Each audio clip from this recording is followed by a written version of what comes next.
According to the Courier-Journal, a passenger on a flight from Chicago to Louisville was forcibly removed from an airplane after the airline overbooked the flight and no passenger was willing to give up his or her seat for a stipend from the airline. 3 members of security apparently began speaking with the man who refused to leave. They then grabbed him and yanked him out of his seat and dragged him from the plane. Here's what the spokesperson for United Airlines had to say, quote, "Flight 3411 from Chicago to Louisville was overbooked. After our team looked for volunteers, one customer refused to leave. The aircraft was voluntarily, and law enforcement was asked to come to the gate. We apologize for the overbooked situation. Further details on the removed customer should be directed elsewhere." The Courier-Journal reports that passengers were told the plane had been overbooked by 4 seats. The airline offered a $400 travel voucher and a hotel stay, which nobody took them up on. At that point, they had the computer randomly select 4 travelers on the flight and tell them to give up their seats to United employees who were required in Louisville for the next day. One doctor, who said he needed to see patients in the morning, refused to get out of his seat, at which point security carted him off. Here is the Courier-Journal. Quote, "Witness Audra Bridges said the man became very upset and said that he was a doctor who needed to see patients at a hospital in the morning. The manager told him that security would be called if he did not leave willingly," Bridges said, and the man said he was calling his lawyer. The man was able to get back on the plane after initially being taken off. His face was bloody and he seemed disoriented, Bridges said, and he ran to the back of the plane. Passengers asked to get off the plane as a medical crew came on to deal with the passengers, she said, and passengers were then told to go back to the gate so that officials could tidy up the plane before taking off.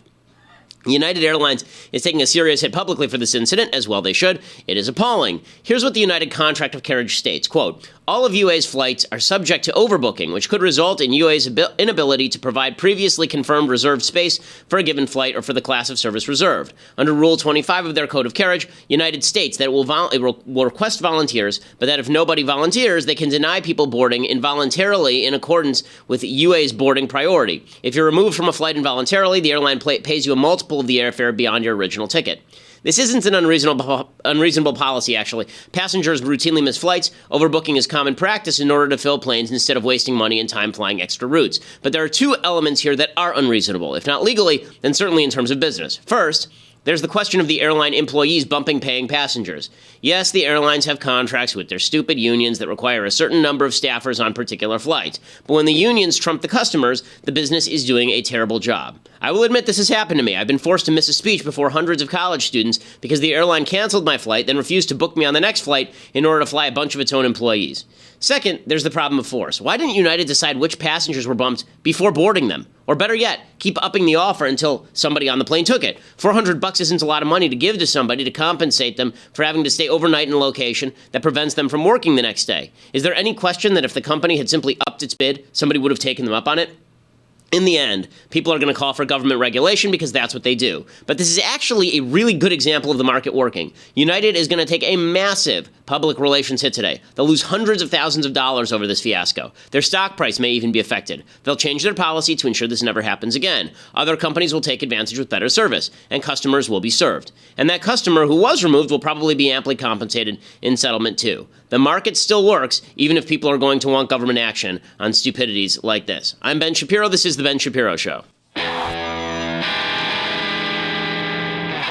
All right, so we have a lot coming up today. Today is the last day before Passover. Passover begins tonight, so we're going to try and jam-pack the show even more than usual. In a little while, we're going to be having on a feminist advocate from Connecticut named Julianne Gilchrist, and she has a column in which she says that originalists are all sexist. So I have a few questions for Ms. Gilchrist, so we'll be discussing with her shortly. But first, we want to say thank you to our friends over at Ring.com. So, if you are somebody who worries about security, I worry about security a lot. My wife and I are deeply worried about security and have been for years. Basically, ever since I did the Piers Morgan interview on CNN, I've been getting death threats pretty regularly. And so we are worried about people coming to the house and burglarizing the house. And we're also worried about people who ring the doorbell to see if somebody's home and then decide whether to enter the house or not. And that's what Ring.com is good for. So Ring.com, what they do is they have a Ring video doorbell. You put it on your fence or on your gate or on your front door, and they ring the doorbell, and then you can actually see a camera shot of the person who's outside the door. And what's cool is that you can do it from anywhere. So if I'm sitting right here after the show and somebody arrives at my house and they ring the doorbell, I can pick up my phone, I can see exactly who's at the door, and I can determine whether or not this is somebody who is safe or not. This is really great for preventing burglaries, because most burglaries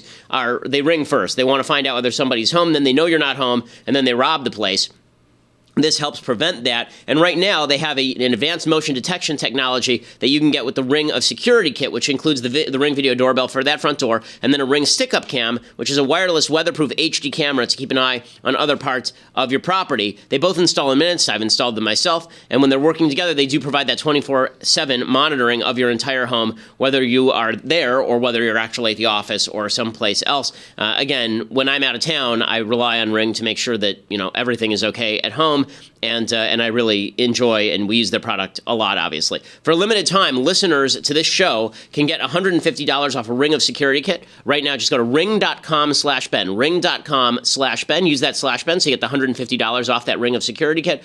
Plus, they'll know that we sent you ring.com/Ben. Again, ring.com/Ben for that $150 off the Ring of Security Kit. Okay, so the big news over the weekend, we'll get to Gorsuch in a little while, but Gorsuch was sworn in, Justice now Gorsuch has been sworn in to the Supreme Court, which is cool. But the big story over the weekend was not that. The big story over the weekend was obviously what's been happening in Syria. So the big question has been, what exactly is the plan here?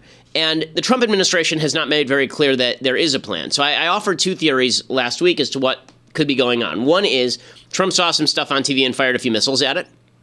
Very possible, because that would fit with his personality. The other is that Trump saw some stuff on TV, saw that it was really bad, and then went to his people and said, let's come up with a coherent, cohesive strategy, and the first step will be firing some cruise missiles at this particular airbase that was responsible for the gas attack. Now, it is worth noting that a couple of effects have happened here. One is that the Syrian government immediately launched a plane from the airbase that was supposed to be out of order and began launching air raids against their enemies right afterward to demonstrate that they had not been hurt by the United States, which is sort of a black eye for the Trump administration. The other thing that's happened is that Russia has become very aggressive in its rhetoric. Russia obviously sees a central interest in Syria. One of the reasons is because Russia has propped up the dictator Assad there, and if he falls, then their credibility in terms of guarantees for the Iranian regime, in terms of the Iraqi regime, which is now at least partially sponsored by the Iranians, that guarantee seems to be worth a little bit less. And so the Russians want to make sure that they stand by their man in Syria. So they're getting very aggressive. They're saying that they're going to treat any bombing like this in the future as an act of war. Now, the real question is going to be, do we want to go up against Russia here? Do we want to play a game of chicken with them? If we do play a game of chicken, are they actually going to try and shoot down an American plane? If they did shoot down an American plane, would we then be in a state of full-scale war with Moscow? Vladimir Putin is not in a strong position in his own country, other than the fact that he controls the military and the money. So, I mean, that sounds funny because those are the two most important things to control. But he does not control the population. The population clearly is not super fond of Vladimir Putin. And so one of the ways he has to maintain his power is by promoting this image of himself as a very, very powerful guy who will stand up to anyone, up to and including the United States of America. That means that he's going to want to play chicken. The United States may have more of an interest in allowing him to play chicken and give off a sense of superiority to his own people than in challenging the Assad regime. But if Assad keeps firing gas bombs, Trump has now set the red line. The red line exists. If he keeps gassing people, Trump is going to have to do something. Otherwise, he is not just Obama. He's actually worse than Obama because he's shown that he's like Bill Clinton in 1998 after the bombings in Kenya and Tanzania that just wants to shoot a camel in the ass and be done with it. And that's not a winning strategy when it comes to deterrence. So there are a lot of mixed messages coming out of the administration. One message is that Assad has to go. The other message is that Assad can sort of stay. Chris Wallace over at Fox News, he asked H.R. McMaster, who's the new national security advisor, a guy who really does know military strategy. His book, Dereliction of Duty, is required reading over at the War College, and it is a very, very good book. It's worth getting. So here's Wallace asking McMasters, aren't you sending a few mixed messages here? The Trump administration seems to be sending mixed signals this weekend. UN Ambassador Nikki Haley says that getting rid of Assad is a priority. On the other hand, Secretary of State Tillerson says that first we have to get rid of ISIS, destroy ISIS. Assad can wait. So which is it? And McMaster didn't have a great answer for that. Bernie Sanders, of course, says that the Trump administration has no plan either. When you get this guy screaming at you, you always are going to take it with a large grain of salt. But here is Bernie Sanders talking about Syria and why he cannot find his pudding no matter how hard he tries. Asking the Republicans, what are you going to do when you throw 20 million people off of health insurance? How many of them are going to die? What's your plan? Okay, again, So we'll get to what the actual plan is in just a second. But first, I want to bring in to join us a special guest, Julianne Gilchrist, who is a feminist advocate from Connecticut. She champions public policy on issues of gender, gender-based violence, and reproductive choice. She's an organizer with the Women's March in Connecticut, and she currently teaches political advocacy at the UConn School of Social Work. Julianne Gilchrist is also she also wrote a column for her site in which she talked specifically about the idea that Judge Gorsuch would be terrible for women, and the reason that he would be terrible for women is because he's a proponent of originalism. Professor Gilchrist, are you actually a professor, or is it just Miss Gilchrist? I want to address you properly. Hi, it's Ms. Gilchrist. Okay. Thank you. Ms. Gilchrist, thanks for coming on the show. I appreciate it. So what you actually wrote is you wrote that Gorsuch, like Antonin Scalia, is a proponent of originalism, which means he believes a judge should attempt to interpret the words of the Constitution as they were understood at the time they were written. When the Constitution was written, women couldn't own property. In 1787, women didn't have the right to vote. It would be 133 years before women won that fight, a fight they fought for 72 years. Considering women had no rights when the Constitution was written and there was no mention of women in the Constitution, originalism is sexist.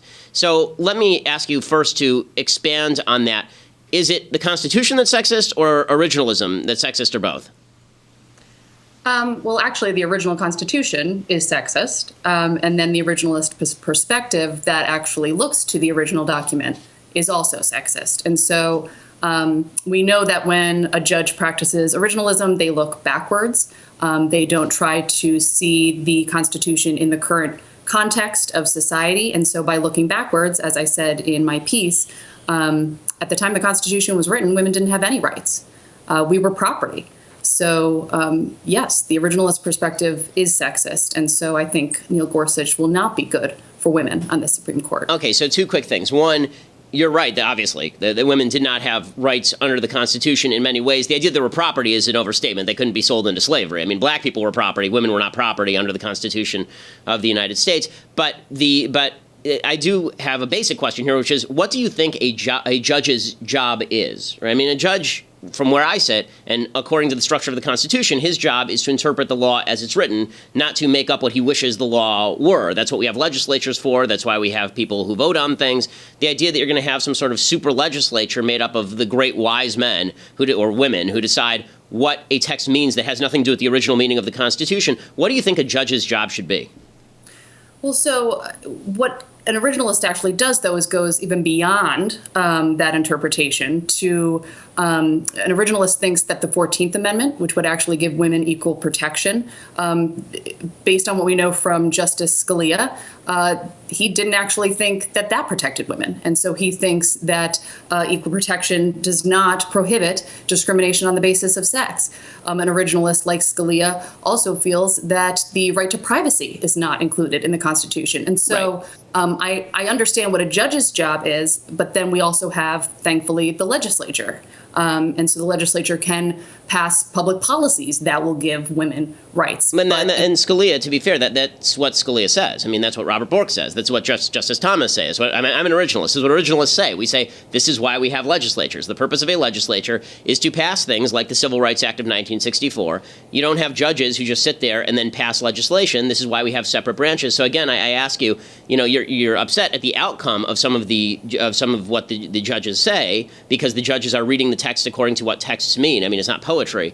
But what do you think a judge should do that is distinct from what a legislature does?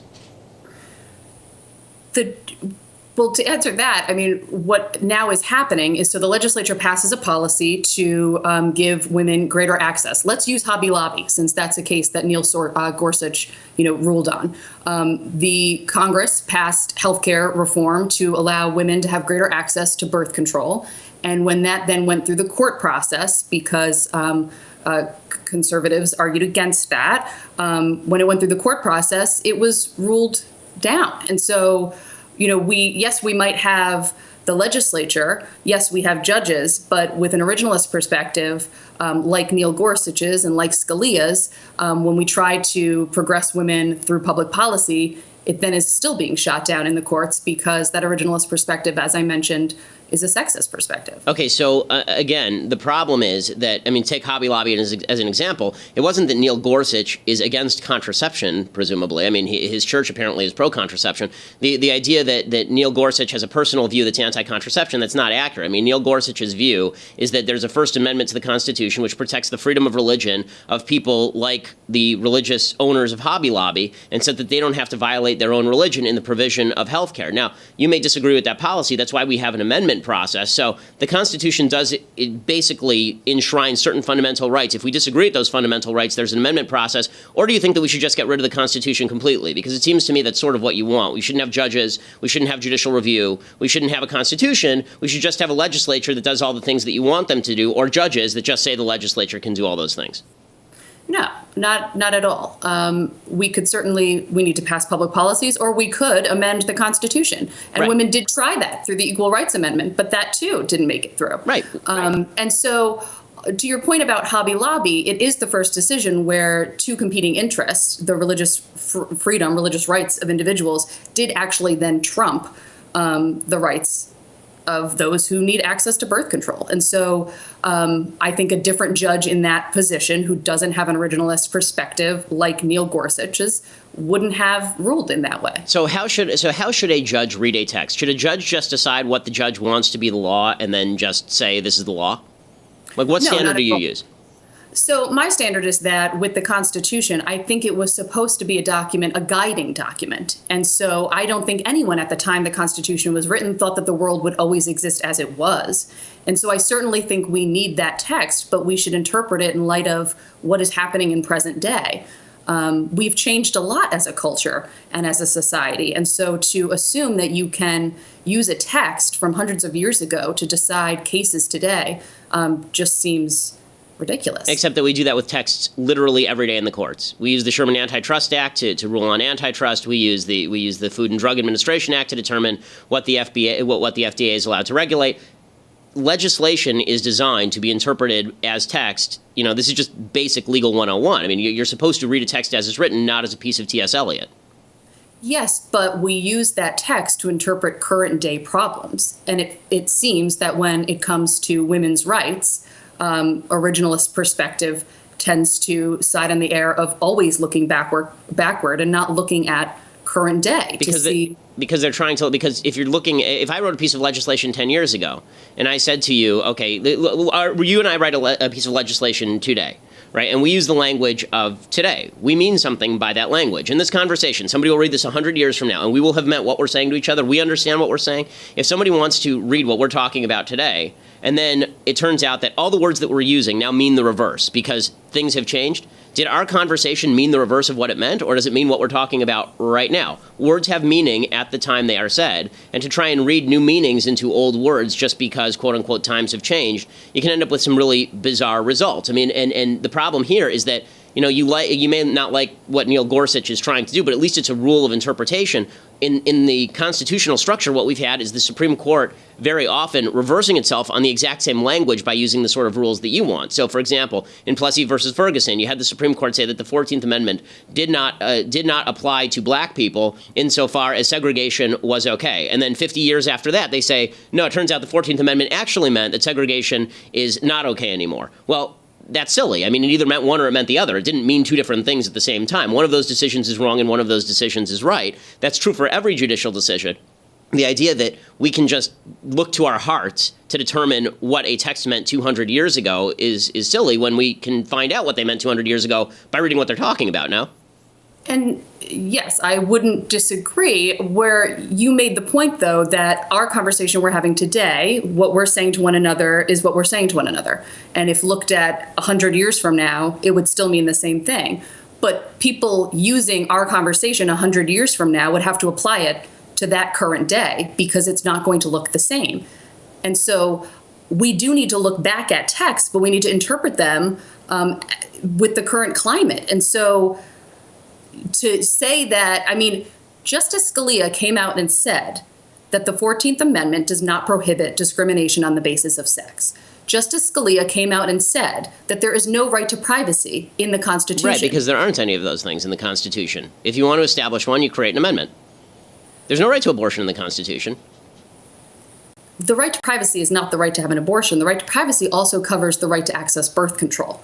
And so that... Yes, Griswold versus Connecticut, 1965. I'm well aware of the case. But the idea that the founders, the people who wrote the Constitution, were deeply concerned with access to birth control in the federal Constitution is just silly. This is why we have legislatures. The point is that I'm in favor of availability of contraception. This is why I would elect people who would be in favor of availability of contraception. If you just want the courts to do what you want them to do, why not just appoint a couple of oligarchs? We can have Ruth Bader Ginsburg be our queen, and then we don't actually have to have a legislature anymore. We can skip all these expensive election things. Donald Trump wouldn't be president, and the notorious RBG would just rule us all.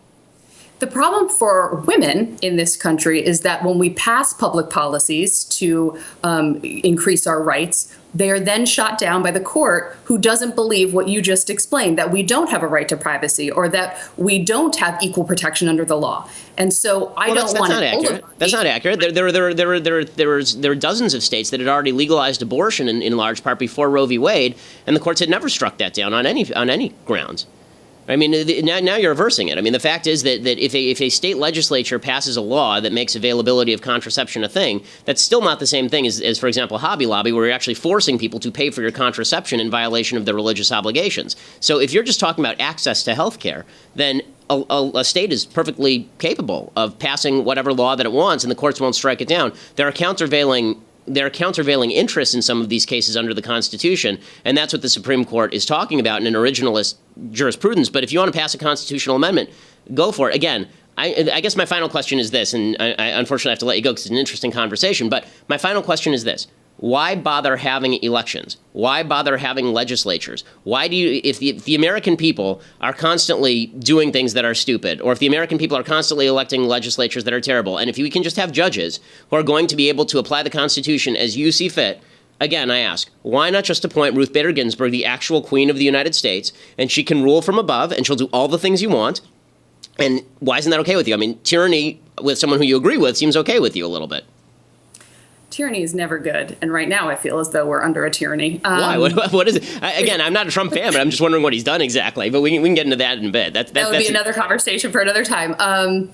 No, I certainly think checks and balances are what we need in this country. I'd end by saying what we haven't tried in this country is equal representation. And so maybe when we get a legislative body that is equally men and women, and we get a Supreme Court that's equally men and women, we might see. What about when we have an electorate that's 54% women?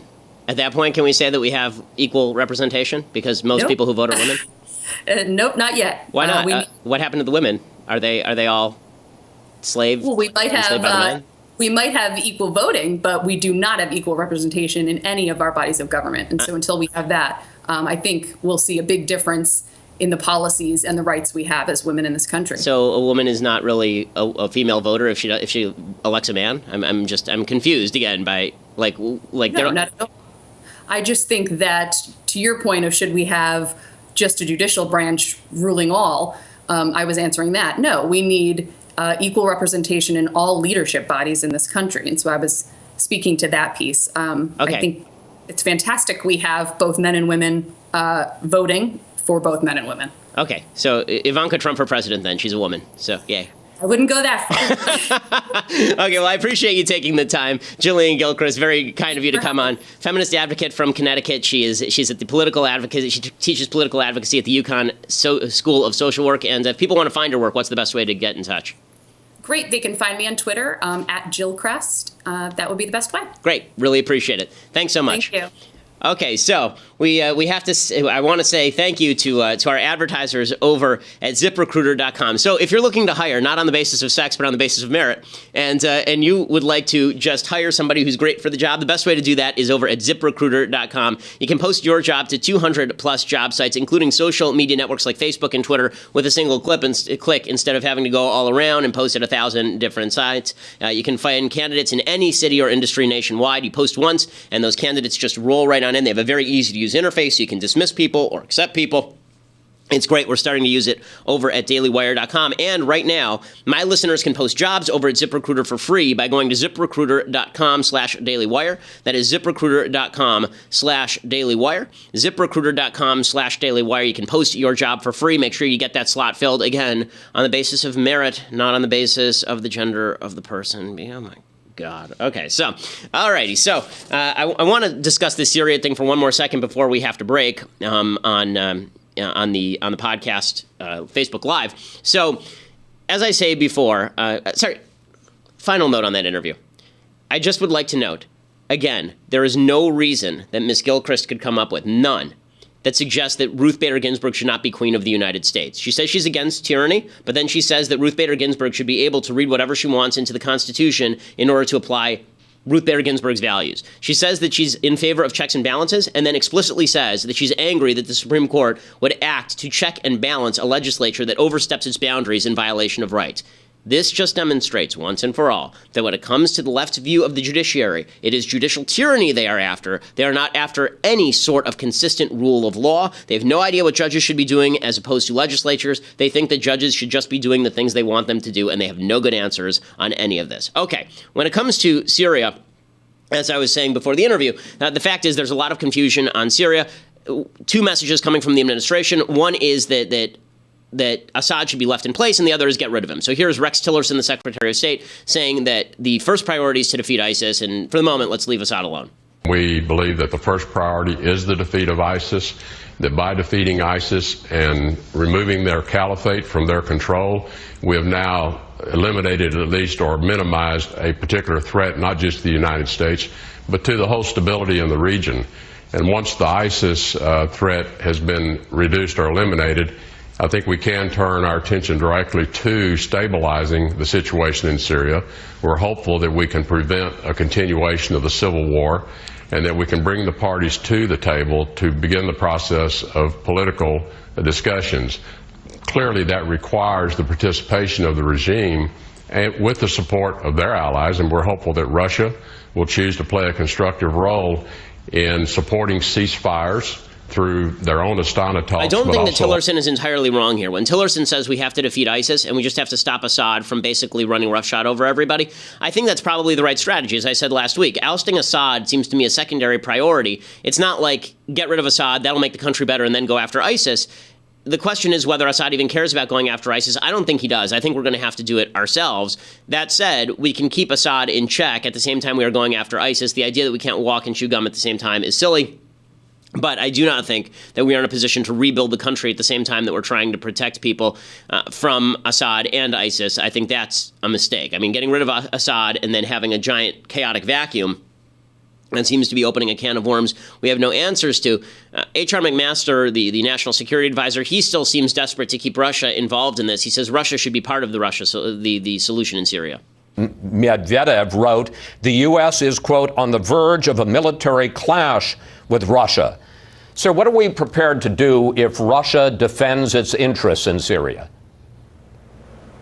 Well, this is part of the problem in Syria, is Russia's sponsorship for this murderous regime. And so we would want to appeal rationally to Russia. This is a great opportunity for the Russian leadership to reevaluate what they're doing.